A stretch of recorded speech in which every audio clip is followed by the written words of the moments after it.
Este programa tem o apoio da TV Interação, Associação Vida e Trabalho e da Ordem dos Advogados do Brasil, Seção São Paulo.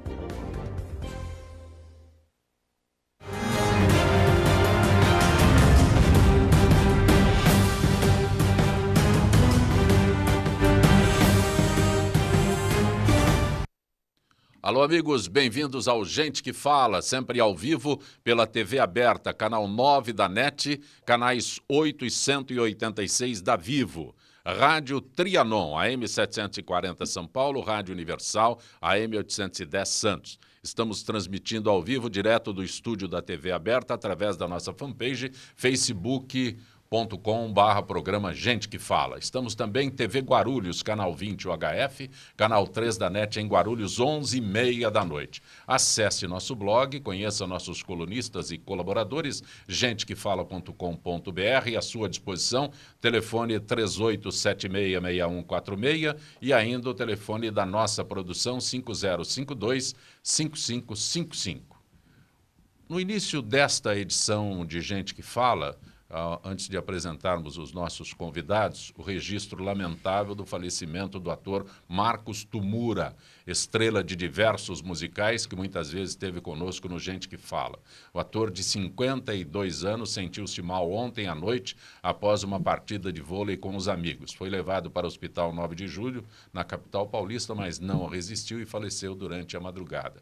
Em seu currículo, espetáculos como Forever Young, A Bela e a Fera, O Fantasma da Ópera, Os Miseráveis, Miss Saigon, Cabaré, Crazy for You, entre outros musicais. Marcos atuava também como coreógrafo, figurinista, produtor musical e diretor. Velório já está ocorrendo no cemitério do Araçá e a cerimônia acontecerá às 9h da noite no crematório de Vila Alpina. E, como toda quinta-feira, gente do MPD que Fala. Nossa parceria, Gente que Fala, com o movimento do Ministério Público Democrático. Representando o MPD, a promotora de justiça, doutora Fabíola Sucasas Negrão. Doutora Fabíola, que bom tê-la aqui. Que bom, agradeço mais uma vez a participação, cumprimentar o Zancopé, doutor Liviano, vereadora Janaína e o doutor Itamar. É uma satisfação estar aqui. Vereadora Janaína Lima, prazer tê-la aqui, vereadora. Prazer é todo meu, agradeço o convite, agradeço a oportunidade de participar com o querido Liviano, aqui com a Fabíola e aqui com o nosso querido Zacopé também. Agradecer a todos os ouvintes, a todas as pessoas que estão nos acompanhando e nos assistindo e espero que a gente possa aqui contribuir nessa manhã aqui com todos os membros aqui dessa mesa. A senhora é promotora, a senhora é filiada ao Partido Novo e integra a Comissão da Criança e Adolescente da Câmara Municipal, correto? Isso, e faço parte, sou vice-presidente da Câmara de Constituição, da Comissão de Constituição e Justiça da Câmara Municipal.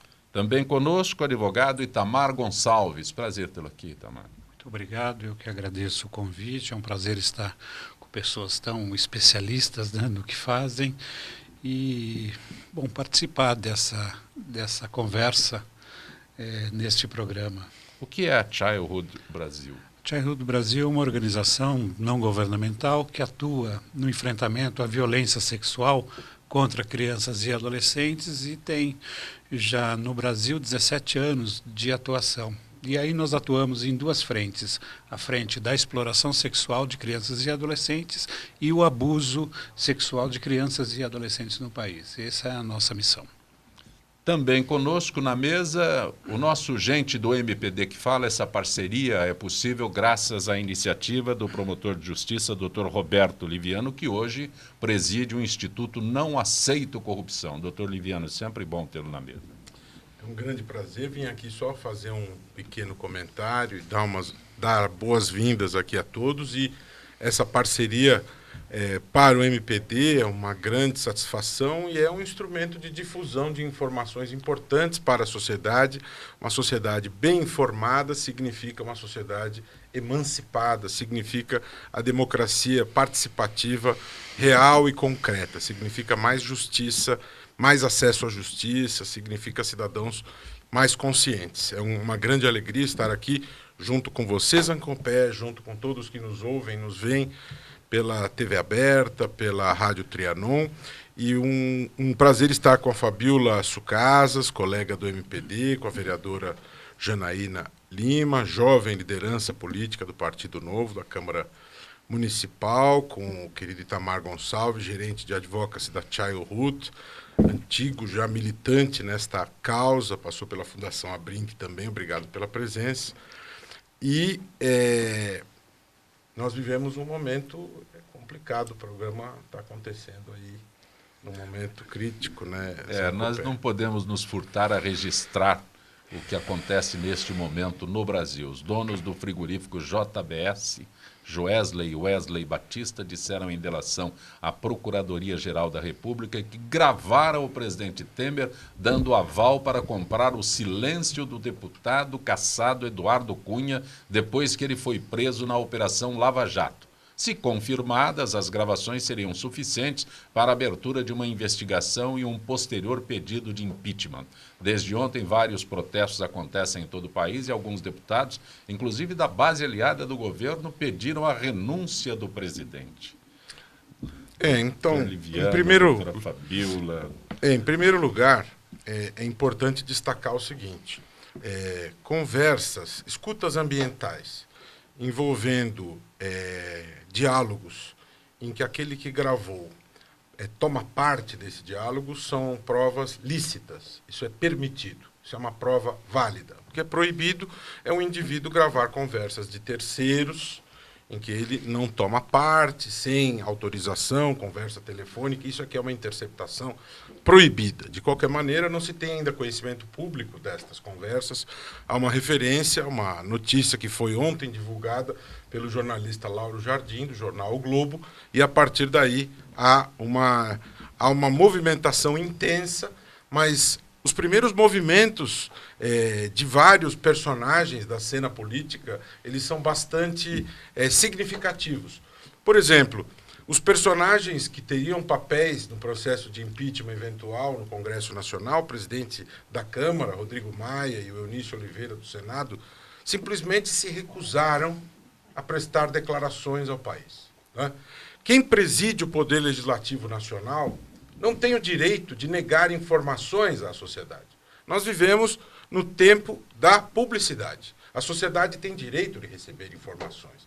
É natural que a prudência se impõe, é natural que nós devemos verificar que tipo de provas são essas, mas a prestação de contas, ela é um imperativo daqueles que ocupam cargos de poder. Portanto, os presidentes da Câmara e do Senado, eles têm o dever de prestar informações, até porque os nomes de ambos são referidos na Operação Lava Jato. Portanto, a sociedade os tem em alta vigilância e o dever deles de prestar contas é um dever especialmente maior. Isso chama atenção. Por outro lado, os membros do governo não rebatem de maneira efetiva aquilo que é apontado em relação a estas acusações gravíssimas. Como se dizem, a acusação é de compra do silêncio de Eduardo Cunha no presídio com pagamento de uma mesada, né? Portanto, as acusações são graves. Também há acusações dirigidas a Aécio Neves, cujo mandado de prisão foi requerido ontem pelo Procurador-Geral da República. Sua irmã, Andréia, já está presa. Foi presa nesta manhã e foi afastado do mandato dele. Isso é possível? Ele é um senador. Quando recentemente nós tivemos um senador afastado, o Senado se rebelou. Sim. Aqui... Claro que é possível e necessário. Mas só para completar aqui o meu raciocínio, a irmã está presa, o primo está preso, existem todas essas verificações. Isso é bom para que as pessoas percebam o que já foi dito anteriormente e reafirmado, que o Ministério Público age profissionalmente. Não existe ação política. A ação é profissional e técnica. Se membros do PT transgrediram a lei, são responsabilizados. Se membros ligados ao PSDB transgrediram a lei, são responsabilizados. Se pessoas do PMDB transgrediram a lei, são responsabilizados. Aliás, o Procurador-Geral da República, Rodrigo Janot, cortou na própria carne e pediu a prisão de um procurador da República. O que não é fácil, mas é necessário, porque as pessoas passam e as instituições ficam, né? Portanto, é importante que as pessoas prestem atenção nesses fatos importantes. O grande debate que se coloca em função dessa crise que se estabelece, em se comprovando isso, e tudo indica que esses fatos, infelizmente, são reais, o que vai se suceder conosco? Qual será o nosso capítulo seguinte? Que cena virá na sequência? Nós que já tivemos que afastar uma presidente da República, nos termos da Constituição, ela foi vítima de um impeachment. Será que nós vamos ter que, de novo, viver um processo de impeachment? Ou será que o presidente Michel Temer terá a grandeza de renunciar? Ou nós temos também uma válvula institucional, que é o julgamento pelo TSE, que está por ocorrer, né, e que pode levá-lo à cassação, que também é um caminho jurídico a ser percorrido. Né? Porque só um detalhe, e isso foi comum, né, que se dissesse neste processo que o senhor se referiu à cassação da chapa, né, que ele não poderia ser penalizado por fatos que aconteceram anterior ao seu mandato. Só que esse que nós estamos nos referindo hoje, envolvendo o frigorífico, é dentro do mandato dele. Sim, sim. Justamente, existe uma questão interpretativa, eu queria falar dessa questão de antes ou posterior ao mandato, existe uma questão interpretativa que já está sendo verificada. O artigo 81 do Código Eleitoral prevê, em relação à questão de, caso se confirme tudo isso, que tudo indica que sim, como é que ficaria a questão da sucessão do presidente Temer? Se nós teríamos que fazer eleições indiretas, que é o que o Brasil não quer, né? Porque há uma questão constitucional, a Constituição prevê que os deputados vão escolher quem o sucederá, ou faríamos eleição direta, que seria o ideal, né? O artigo 81 do Código Eleitoral permite uma interpretação que nos leva ao caminho da eleição direta, que seria o ideal para o país, né? Agora, óbvio que surgirá a questão: o país estaria preparado para uma eleição direta? A verdade é que o país não está preparado para tudo isso que está vivendo. Nada. Pois é, mas nós estamos vivendo uma crise engatilhada. Na outra, a corrupção, ela vem assumindo uma dimensão absolutamente devastadora, arrasadora, e nos levando a uma situação que não se imaginava que fosse tão grave e tão profunda. A verdade é a seguinte: poderia ser pior. Poderíamos ter essa percepção dessa corrupção toda e não estar havendo a reação das instituições. O Ministério Público está cumprindo o seu papel, a Polícia Federal está cumprindo o seu papel, o Judiciário está condenando, ou seja, as instituições estão funcionando, né? Apesar da dor que tudo isso causa, nós temos um sistema de justiça e temos a Polícia Federal cumprindo seus papéis constitucionais, estamos tendo o Estado de Direito funcionando, né? Por mais doloroso que isso seja, nós precisamos dessa depuração. E depois da depuração, por mais grave que tudo isso seja, que nós tenhamos uma limpeza, que nós tenhamos a sociedade consciente e que nas eleições gerais, ocorram elas logo em 2018, que tenhamos uma faxina no Congresso Nacional, que tenhamos uma representação política nova, limpa, íntegra, com compromisso com o bem comum, né? O que nós não podemos é ter esse tipo de representante que legisla para o interesse próprio, né? Nós precisamos de gente que represente o interesse da sociedade, né? Doutor Liviano, só um detalhe. Janaína, você é a única com o mandato. O doutor Itamar, a doutora Fabíola e o doutor Liviano são operadores do direito. Então, eu sou só jornalista, né? Mas, no caso específico, você tem mandato. Como você analisa o que acontece agora que o doutor Liviano analisou? Bom, a fala do Liviano é uma inspiração, né? Eu estou aqui até com a fitinha do Instituto Eu Não Aceito Corrupção, com a cor do meu partido, o Partido Novo, laranja, que realmente representa uma esperança de um partido que veio de não políticos, de pessoas íntegras, que não aceita um centavo de dinheiro público, feita uma política inspiradora, uma política feita para atender o interesse do cidadão. Diante de todo esse cenário calamitoso que a gente escancara da política, eu estava lendo, inclusive vindo para cá, um artigo muito interessante que dizia que Temer, de A Ponte para o Futuro, passou a ser Meu Passado Me Condena. Então, o que a gente começa então a refletir, como o nosso querido promotor trouxe para a gente, Livianu, que as nossas instituições realmente é a salvação do nosso país. E que quando, no momento em que a gente acreditava em que estava tudo perdido, as nossas instituições tomou pelo pulso esse país e está começando, ao que tudo estava escuro, jogar luz e escancarar tudo que estava escondido. As velhas raposas da política estão condenadas à cadeia. Acabou essa fase da impunidade. Acabou de que a opinião pública não tinha força, relevância. A população agora quer participar, quer saber o que está acontecendo com o nosso país. Dia 21, agora, domingo, todos nós estaremos nas ruas, exigindo a condenação, seja a cassação, seja a renúncia, seja o impeachment de Temer, seja o que for. O que não pode é que um político que tenha condutas como ele teve no exercício de seu mandato passe impune. A população não mais aceitará isso.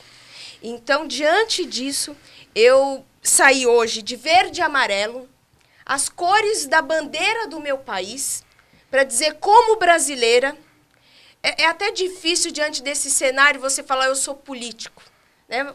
Não, eu sou uma cidadã, ocupando uma cadeira, um espaço de poder que todos os cidadãos agora, em 2018, têm que se candidatar e tirar essas raposas de dentro dos espaços de poder. O país é nosso. Nós temos, sim, que apoiar essas instituições, apoiar o Ministério Público, apoiar a Polícia Federal, para que, de fato, todos os que estão envolvidos, a gente não tem bandido de estimação. Aqui não tem bandido de estimação. Então, seja PT, PSDB, PMDB, vão todos para a cadeia. O interesse público, chegou a vez do interesse público estar no centro do poder e que as transformações que são necessárias para que a gente tenha um país desenvolvido, chegou a hora. E é agora que as instituições estão dando o recado e tendo o apoio necessário da população. Doutor Itamar, o senhor é cidadão brasileiro. É advogado, mas, antes de tudo, é cidadão brasileiro. Todos nos assustamos com o que está acontecendo. Bom, o lugar que eu falo é de uma organização que atua no campo de direitos humanos, né? E como cidadão eu vejo esse movimento como bastante bom para o país. Eu acho que está na hora de nós passarmos esse país a limpo, né? Para a gente imaginar que impacto é esse, você pega uma criança ou um adolescente que faz programas, né, que é levado à exploração sexual, ele faz programas por R$5, por R$20, no máximo R$200 na sua melhor fase, né? Que país é esse que aceita, né, que suas crianças, seus adolescentes tenham que iniciar nesses programas, né, com adultos, né, sendo vítimas ainda da exploração sexual, para estancar, né, algo que ela não teve, né, e poder dar conta na maioria das vezes, num processo de subsistência. Então, eu imagino que essa situação que está acontecendo, toda essa corrupção, todos esses desvios, né, eles afetam diretamente, né, principalmente as pessoas menos favorecidas do nosso país, né? E se a gente for usar essa graduação, né, criança e adolescente, principalmente que convivem nas periferias, é que são afetadas diretamente. Então, como cidadão e como militante, né, de atuação no campo de direitos humanos, em especial numa organização que atua com crianças e adolescentes, né, na incidência política, ajudando a pensar a legislação e programas de política pública para as crianças, nós vemos que esse momento é um momento bastante significativo e importante e que, de fato, deve impactar na vida de cada uma das pessoas, mas especialmente na vida de crianças e adolescentes e na vida daqueles que são os menos favorecidos economicamente em nosso país. Antes de eu me despedir aqui, eu só quero fazer um comentário, concluindo. O governo Temer apresentou-se como um governo que queria deixar o legado das reformas. E eu lanço uma pergunta, né? será que existe alguma condição de seguir em frente com essas reformas? As reformas acabaram. Quanto teria sido pago pelas reformas? Quanto teria sido gasto pelo apoio às reformas? Qual a legitimidade no prosseguimento do debate das reformas? É a pergunta que eu lanço. Esse governo teria algum tipo de sustentação ainda para pretender aprovar algum tipo de reforma? A meu ver, nenhuma. Sim, as Nenhuma reformas condição. acabaram. E custou caro. Só a anistia que foi dada àqueles que estavam lá com problemas no refis, que o próprio deputado, dentro da comissão, votou pela aprovação dessa anistia, só aquilo lá é um valor incalculável. Só um exemplo que se falou da Previdência, e se fala que há déficit na Previdência, só a JBS deve à Previdência 2 bilhões que o governo não cobrou. Será que há mesmo déficit? Ou será que há uma inação conveniente de não se cobrar aqueles que não convém mexer, e aí se apresentam números convenientes ao país, né? Porque para você reformar a Previdência, pode ser que seja necessário, mas que haja transparência, cartas na mesa. Quais são os números? As planilhas, os números. A população está envelhecendo? Vamos verificar isso. Quais são os números verdadeiros da economia? Fala-se em PIB 1 e PIB 2, como Caixa 1 e Caixa 2. O que é isso? Nós precisamos de transparência. Precisamos discutir isso sem privilégios, sem cartas escondidas, com absoluta lisura, né? As regras trabalhistas. Vamos discutir, deixando o corporativismo de lado, vamos discutir isso de maneira leal, né? Mas legitimidade falta. Eu me despeço. Eu agradeço, doutor Liviano. Obrigado. Um grande abraço. O doutor Hubert Alquer está chegando para participar desta edição. Apenas acrescentando ao que o doutor Liviano se referiu com relação à Previdência, a Previdência não é deficitária. E você tem a confirmação disso consultando o balanço da própria Previdência. Então, este é o detalhe. A Previdência não é deficitária. Basta você consultar o balanço da Previdência. Se bem que eles fizeram dois balanços. Um a Previdência Urbana, o outro a Previdência Rural. Então, a Previdência Rural realmente é deficitária e o que acontece sempre, não é? É que se usa aquele déficit da Previdência Rural para dizer, está vendo? A Previdência realmente é deficitária. Doutora Fabíola, eu preciso que a senhora faça a sua análise sobre este assunto que nós iniciamos aqui no Gente que Fala. Bom, eu vejo que a fala do colega Liviano foi muito pertinente para esse atual momento. A vereadora Janaína, que muito abrilhantou e me representa como mulher na Câmara dos Vereadores. Lembrando que temos apenas 11 vereadoras, né? E a representatividade feminina ainda é muito pequena. E também as considerações aqui do colega advogado, doutor Itamar.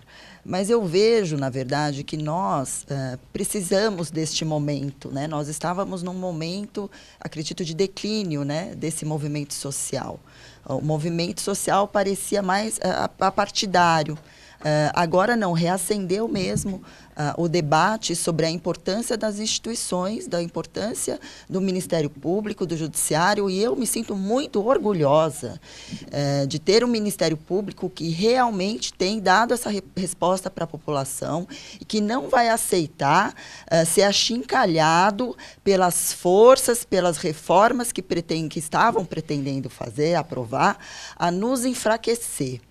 Então, nós sabemos que essas reformas, elas estavam atingindo a quem?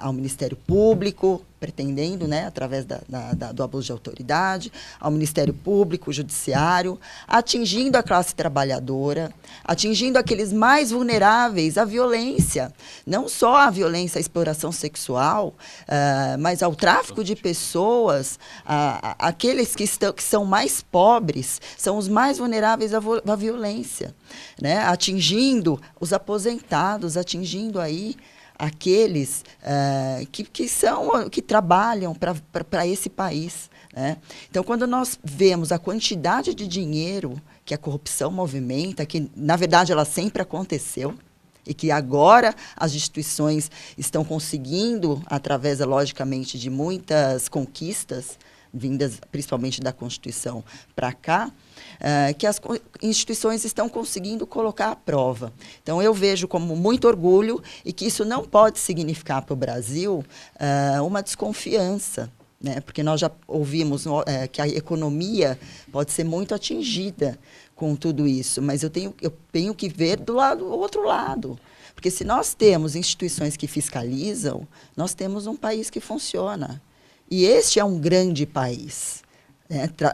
Lidar com a fiscalização de corrupção num país do tamanho do Brasil você fortalecer essas instituições. Então, o que nós pedimos, inclusive apoiando esse movimento do dia 21, é que as pessoas confiem no Ministério Público, que é esse o Ministério Público que eu faço parte. Da nossa luta, da defesa da ordem jurídica, dos direitos sociais, né, da democracia. Então, as minhas considerações são otimistas, porque se nós não fortalecemos essas instituições que estão nessa fiscalização, nós vamos ver realmente um aumento da corrupção. Professor Rubio Telqueires, prazer tê-lo aqui, professor. Prazer é sempre meu, Zancopé. O senhor que é membro do Conselho Estadual de Educação, mais uma vez enriquece o nosso gente do MPD que fala. A notícia que nós estávamos aqui abordando é sobre o fato aí que está colocando em polvorosa todo o Brasil, uma convulsão. E hoje de manhã, com Aécio Neves afastado, né, do Senado, os familiares presos. O senhor já parou para pensar nisso? O Brasil hoje acordou atônito, não é? Sim.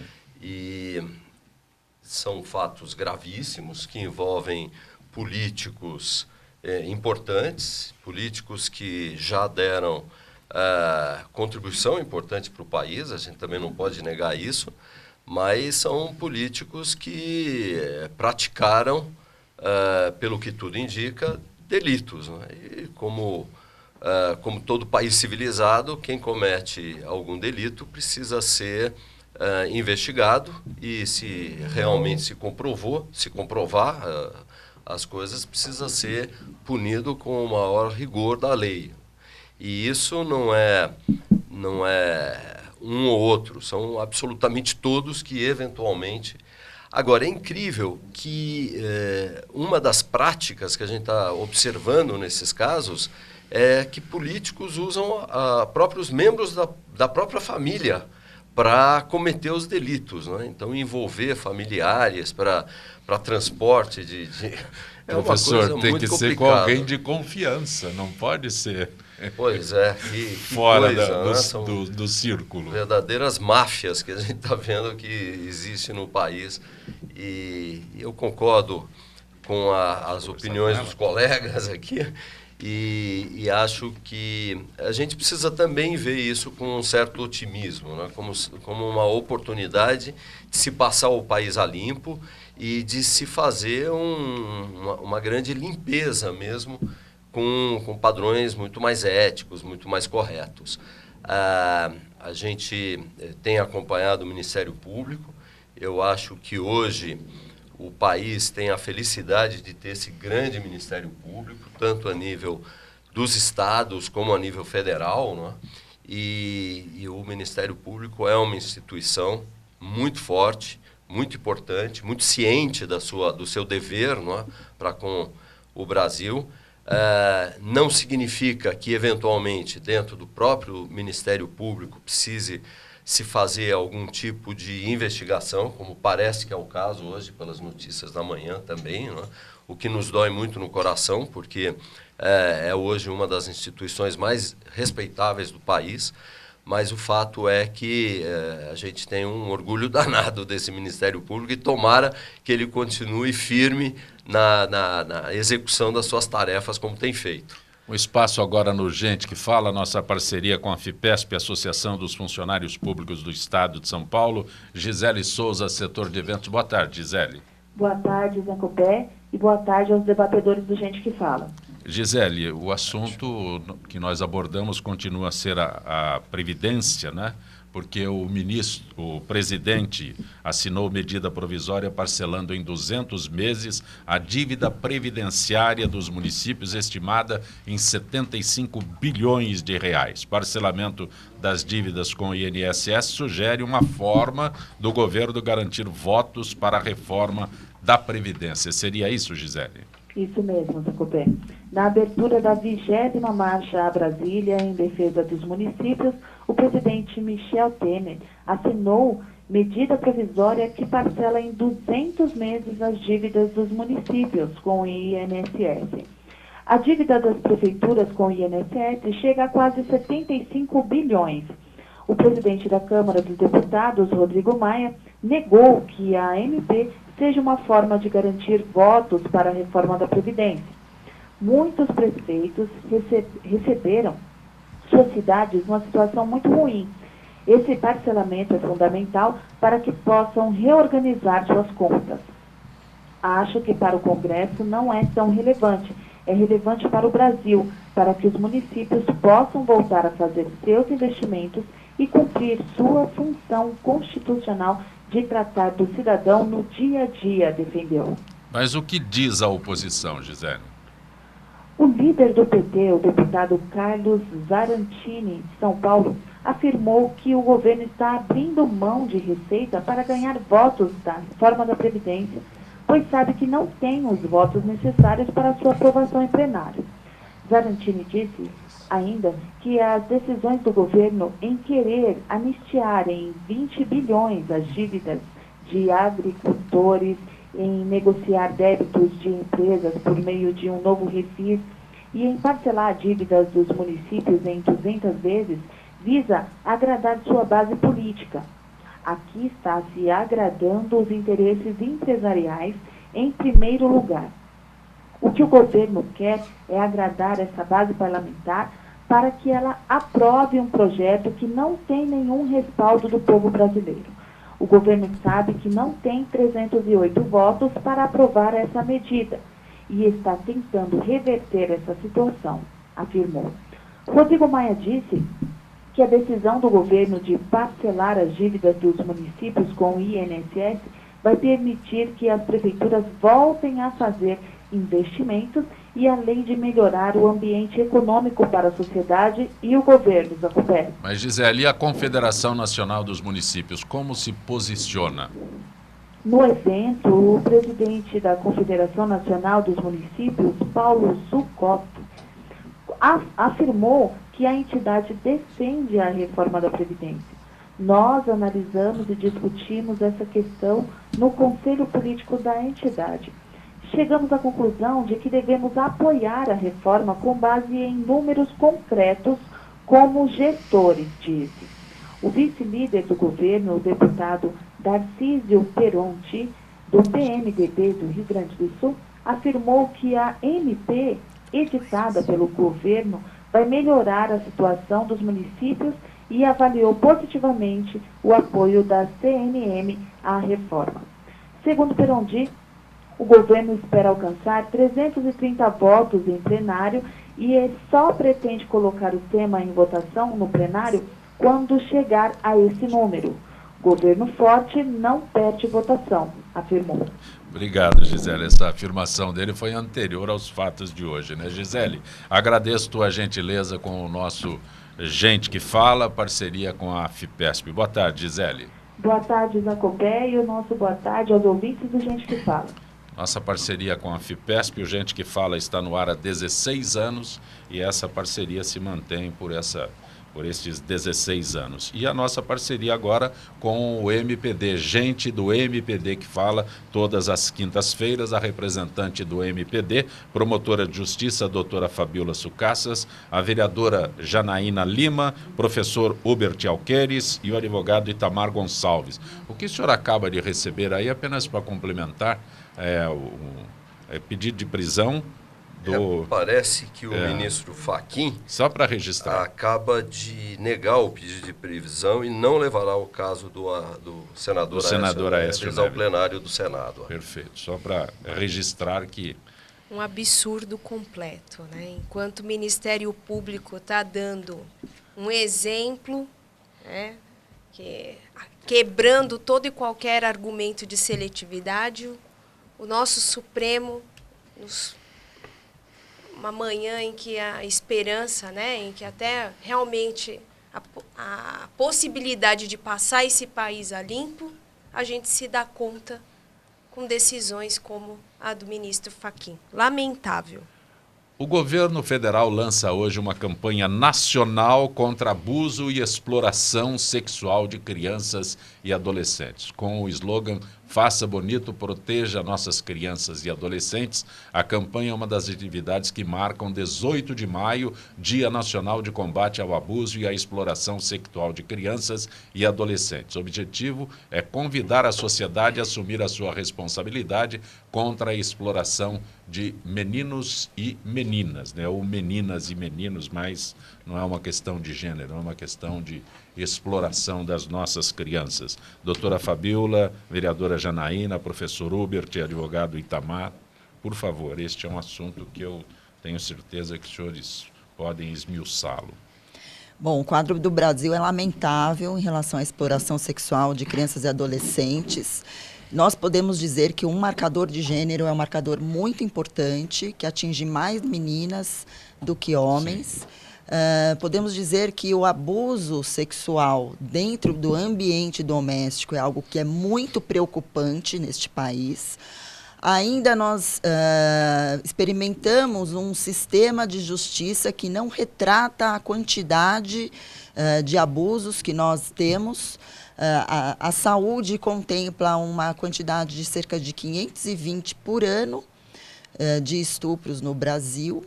Desse número, 70% dessa quantidade ocorre dentro do ambiente doméstico, atinge crianças e adolescentes, e 50% desse grupo vem de estupros reiterados. É um tipo de violência que cala, que leva a criança a ficar em segredo pela manipulação psicológica do seu agressor.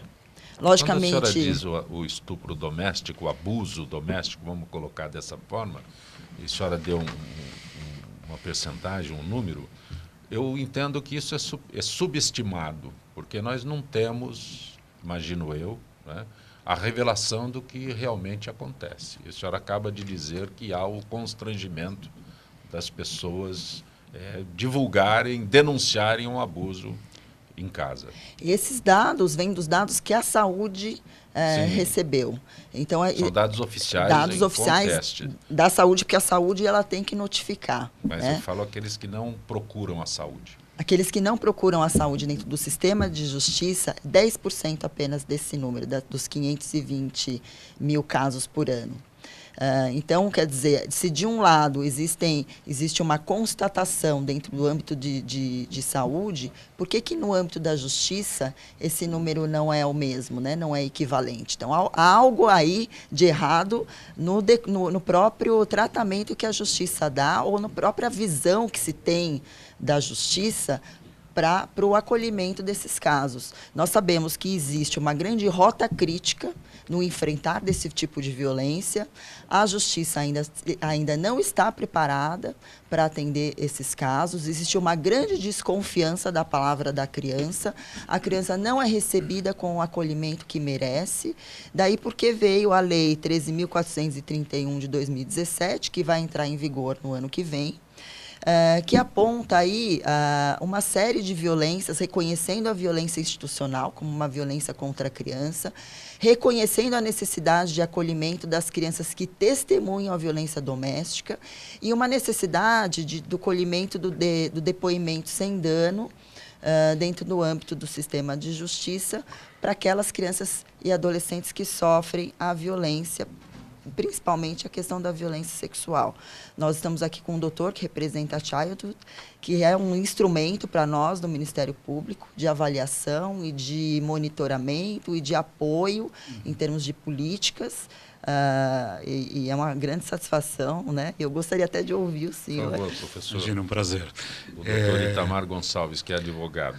Eu queria trazer só para nós, da sociedade civil, como organização que atua nesse campo de direitos humanos, em especial no enfrentamento à violência sexual, o importante é a gente saber que a violência sexual, ela é uma grave violação de direitos sexuais do outro, né? E quando nós falamos de criança, então é uma grave violação de direitos humanos de crianças e adolescentes no nosso país.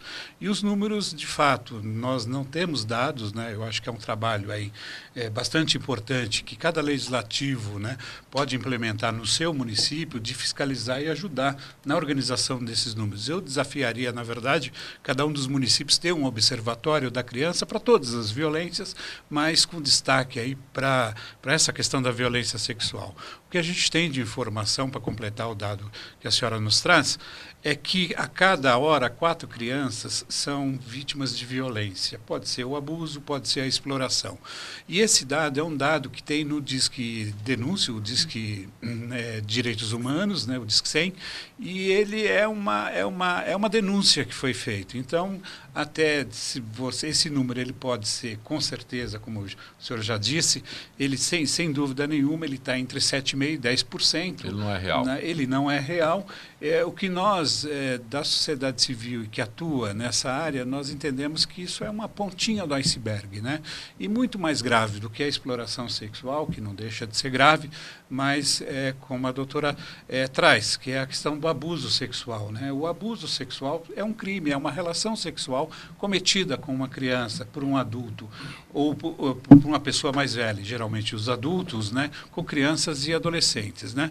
E aí as consequências, sem dúvida nenhuma, são nefastas para o desenvolvimento, inclusive da sexualidade dessa criança. Mas o que nos chamou muita atenção, e nós fomos aí ajudamos muito na articulação dessa nova lei, da 13.431, é que mesmo que se tivesse a apuração da situação dessa criança que passou por um abuso, na instituição, e é por isso que tem esse artigo que fala da violência institucional na lei, nessa nova lei, é que ela acaba sendo revitimizada em todo o processo. Então, nós não queremos, né, e era um dos pontos fundamentais ainda da nossa conversa, para a elaboração dessa nova lei, é que as instituições elas não podem, na verdade, o papel das instituições é de atenção a essa criança e adolescente. E muitas vezes, conselhos tutelares, nos próprios órgãos que vão atender a criança, acabam revitimizando essa criança porque ela vai falar do fato ocorrido pelo menos 10 vezes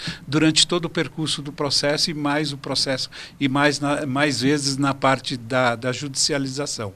E a outra situação bastante importante é que quando uma criança chega num espaço, digamos, da segurança pública, portanto, uma delegacia, para denunciar o ocorrido junto com um adulto ou uma pessoa responsável por ela acaba sendo, muitas vezes, invertido os papéis, né? Ela acaba sendo acusada dessa violação que ela sofreu, então, portanto, ela deixa de ser vítima e passa a ser acusada, né? Que roupa você estava vestindo, por que você não gritou, por que você não saiu correndo, enfim, né, sendo culpabilizada nesse processo todo. Então, a nossa esperança, nesse momento tão difícil do país, e com notícias tão importantes aí, nos rumos políticos, né? Essa novidade da aprovação dessa lei, no último dia 4 de abril, elas nos deixou esperançosos e agora tirar e fazer essa lei pegar, né? De fato, atuando tanto no depoimento especial, que é a fase da polícia e a fase do judiciário, né? Propriamente dito, que é a escuta, de fato, é a investigação do que aconteceu, né? E a escuta especializada, que é a escuta para dar atenção, né? O que essa criança ou adolescente necessita no momento da apuração, né? E esse é o grande desafio, eu diria, um dos maiores desafios que nós temos em relação a essa lei, e vamos precisar, de fato, né, dos políticos que estão nos municípios, né, tanto executivo como legislativo, para fazer e implementar essas novas medidas aí de proteção, verdadeiramente de proteção a crianças e adolescentes. Vereadora Janaína, quando ele coloca no âmbito municipal, São Paulo faz alguma coisa? Bom, obrigada pela oportunidade de falar. Uma das bandeiras que eu defendi na minha campanha foi a primeira infância. E é umas bandeiras do meu mandato, tanto que hoje participo da Comissão da Criança e do Adolescente. Tem uma lei, né, que a gente está propondo dentro da Câmara Municipal, a Lei de Diretrizes da Primeira Infância, e que contempla várias inovações essa lei, né? A integração do sistema, de toda a política pública feita em prol da primeira infância, mais do que isso, que essa política pública seja feita intersetorialmente, multissetorialmente, ou seja, que realmente exista um plano de integração dessas políticas públicas. A criança não é um número na saúde, na educação, na assistência e desenvolvimento social, na educação. Então, ela é um único, ela tem que ser tratada com a singularidade que precisa ser tratada, de modo que todo o seu desenvolvimento social, cognitivo e também no enfrentamento de questões polêmicas como essa da violência da criança. Então, o que me assusta é que a senhora está propondo uma lei agora, significa que não tem lei nenhuma. Eu acho que tem muitos avanços. Leis existem aos montes neste país, mas como o doutor Itamar se referiu, aos municípios, né? O que São Paulo faria? A senhora tem conhecimento se faz alguma coisa ou nada?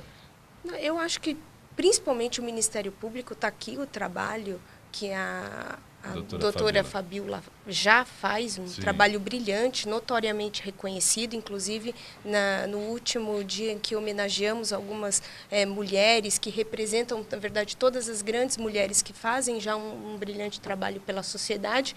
Lá estava a doutora Fabiola sendo homenageada pela Câmara Municipal pelo brilhante trabalho que ela realiza.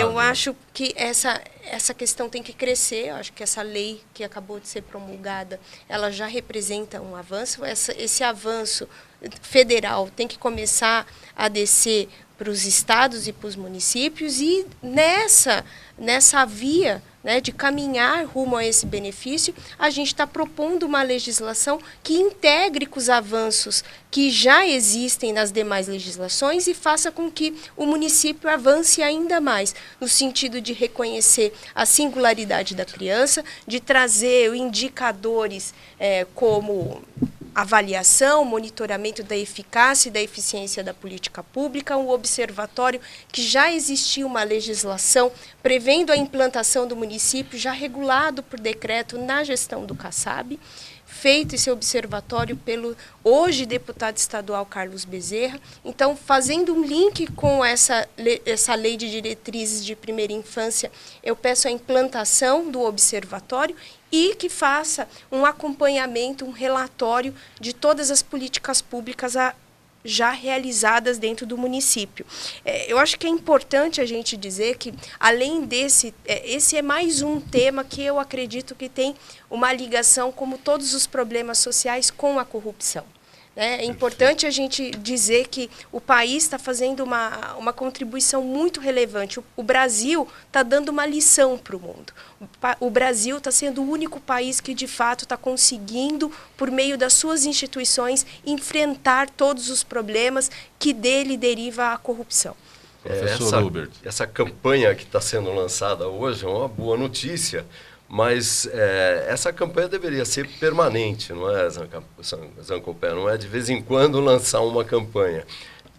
A questão dessa violência contra crianças e adolescentes, que não é só da questão do abuso sexual, mas também da violência mesmo física, moral, de maus tratos, é uma coisa terrível no Brasil, os números são muito alarmantes. E a gente está falando aqui um pouco sobre essa questão das leis e como as instituições tratam com o problema, mas eu acho que tem um papel muito fundamental, que é o da própria comunidade. A comunidade precisa saber acolher melhor as suas crianças e conviver de uma forma mais harmoniosa. Então, quando o doutor Itamar fala sobre o Disque Denúncia, eu acho que ele precisa realmente ser ativado, esse canal da denúncia. Porque muitas vezes os vizinhos, os colegas, acabam tomando conhecimento de um problema como esse, mas se calam. E eu acho isso muito ruim. Eu acho que quando você se cala, você se torna um cúmplice, um conivente com o que está acontecendo. Então, o papel da comunidade e o papel da comunidade ao se apropriar desses canais para que esses fatos venham à tona e sejam corrigidos é muito importante. E um outro instrumento que a sociedade brasileira tem é o da educação. O Brasil realmente precisa investir na educação, investir na formação de professores e as escolas elas precisam estar muito atentas com relação às crianças que chegam para ter as suas aulas.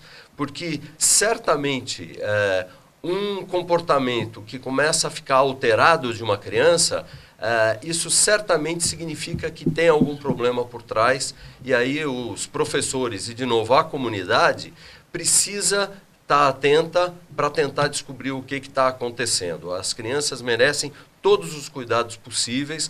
A Janaína está falando sobre a questão da primeira infância, não é? Do 0 aos 6 anos de idade, ou até alongo um pouco a primeira infância para os 6 anos de idade, mas é uma fase em que as conexões no cérebro estão sendo feitas, as crianças marcam, registram para o resto da vida, das suas vidas, as experiências que acontecem nessa época. Então, elas precisam ter muita interação, muito cuidado, muita saúde, saúde, educação e assistência social. São 3 pontas importantíssimas para que a gente cuide bem das crianças. Com relação à campanha, é fundamental, é bom que ela exista, mas também é ótimo que ela seja permanente e que toda a população brasileira se envolva com ela. Doutora Fabíola, nós estamos já caminhando para o final do Gente que Fala, mas a Daniela da Bela Vista diz, não é do conhecimento de todos os locais públicos onde ocorre a exploração sexual? Bom, tem um dado, até a Childhood coloca em sua página, que 17% dos municípios do Brasil contemplam a exploração sexual e que, em relação ao tráfico de pessoas, movimenta mais de 9 bilhões de dólares por ano, que perde para o tráfico de armas e tráfico de drogas. Sim, existem sinais, existem locais, inclusive a Polícia Rodoviária Federal mapeia isso, pelo menos nos espaços de sua atuação. Agora, o que nós vemos é um sistema que não se articula, que não acolhe as vítimas. Existem pontos de vulnerabilidade que tornam as crianças e adolescentes, alguns pontos, que as tornam mais vulneráveis. E a pobreza é uma delas, né? Muitas dessas explorações vêm dos próprios pais, justamente em razão da pobreza. O doutor falou dos R$5 por programa, que em alguns espaços onde há caminhoneiros e que isso são espaços em que o sistema drogas e o sistema não consegue conter, né? E existe também, fora isso, essa questão social que precisa certamente, nós precisamos trabalhar para prevenir o abuso sexual, a exploração sexual especificamente, porque a exploração ela tem essa conotação da mercantilização. É preciso prevenir através de um sistema que fortaleça a criança, que determine um plano de vida para ela, um plano de futuro, que contemple aí um acolhimento também no espaço da justiça da punição para evitar que novos casos aconteçam, mas que dentro desse espaço ela não seja revitimizada e culpabilizada. Então, é justamente através desses dados é que nós precisamos, eu acho que isso já deveria ter vindo há muito tempo, precisamos avançar. Doutor Itamar, rapidamente, hoje é o dia 18 de maio, Dia Nacional de Combate ao Abuso e à Exploração Sexual de Crianças. O senhor fez referência a uma lei que foi aprovada recentemente. O senhor consegue, em 1 minuto, reviver para a gente essa lei? É a Lei 13.431, de 4 de abril, que é uma lei que vai, na verdade, estabelecer que a criança não pode, não deve ser revitimizada durante todo o processo e ela precisa receber atendimento, seja no campo social, no campo da saúde, etc. E quem conversa com essa criança conversa no sentido de dar atenção à criança. Então, não tem um papel de investigação. O papel de investigação está na segurança pública e depois no processo de judicialização. E eu gostaria de dizer também que o 18 de maio, na verdade, ele nasce em 2000 e desde 2000 nós fazemos anualmente um trabalho em toda a sociedade hoje, que bom que o governo encampou, para dar massa, né, para dar escala para essa campanha, mas ela já existe há 17 anos, né, contando com a participação de municípios, organizações e poderes. E eu só gostaria de destacar o poder das instituições e a importância das instituições, principalmente do Ministério Público e do Judiciário, porque foi nesses dois órgãos que nós começamos o trabalho com depoimento especial para crianças e adolescentes e que depois vira essa belíssima lei, que é uma lei de proteção, nada mais do que isso, a crianças e adolescentes do nosso país. Só me assusta quando o senhor usa a expressão se a lei pega, né? Ela tem que ser realmente... Eu acho que é o papel desse legislativo, porque a vereadora falava aqui, né, das ações. Nós temos um plano municipal de enfrentamento à violência no município de São Paulo. Perfeito. Vamos olhar esse plano e vamos ver como é que ele está. Perfeito, doutor Itamar. Agradeço ao doutor Itamar Gonçalves, que é gerente da Childhood Brasil, é gerente de advocacia da Childhood Brasil, não é? O professor Ubita Alqueires, que é membro do Conselho Estadual de Educação, a vereadora Janaína Lima, que é filiada ao Partido Novo, integra a Comissão da Criança e Adolescente na Câmara Municipal de São Paulo, e o nosso gente do MPD que fala, é possível graças a essa parceria com o movimento do Ministério Público Democrático, hoje representado pela promotora de justiça, a doutora Fabíola Sucassas Negrão Covas. Final desta edição de Gente que Fala, estaremos de volta amanhã ao meio-dia, sempre com a direção do jornalista Fausto Camunha. Gratos, até lá. Pense no agora. A vida não permite ensaios. É um plano sequência numa única tomada. Então não a desperdice. Viva cada momento. E por favor, não deixem nunca que nada nem ninguém amargue a sua vida. Forever!